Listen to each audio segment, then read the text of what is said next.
All right, let's talk about something that's been on a lot of people's minds. Why can't Muslim and Arab countries just stop the Israeli war on Gaza? On the surface, it seems simple, right? With all that oil money, military power, and shared religious ties, you'd think stopping a war next door would be a piece of cake. But the reality? It's a web of politics, history, and some pretty tough myths. First up, let's bust the biggest myth that all Muslim or Arab countries are on the same page. Actually, the Arab world is incredibly diverse, different cultures, governments, and priorities. Some countries like Egypt and Jordan even have peace treaties with Israel. Meanwhile, others, think Iran, which isn't actually Arab support groups like Hamas. But open war?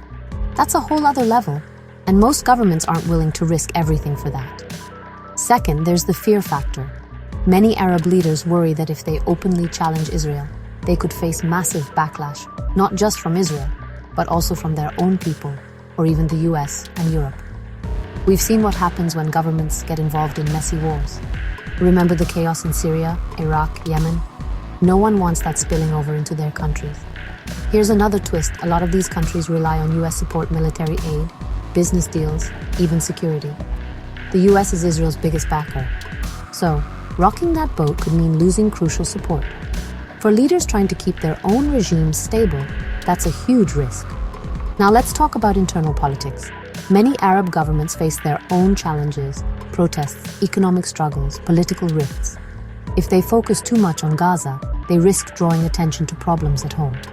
Some even use the Palestinian cause as a way to rally people, but without ever truly acting. It's complicated, and honestly, sometimes a little cynical. But don't get me wrong, millions of regular people in these countries desperately want to help Gaza. You see protests, fundraising, social media campaigns all the time. The problem is, most governments just aren't willing or able to turn that passion into real action. So, next time someone says, why don't they just stop it? Remember, it's not about lack of compassion or unity or resources. It's about a tangled mess of politics, fear, and survival instincts.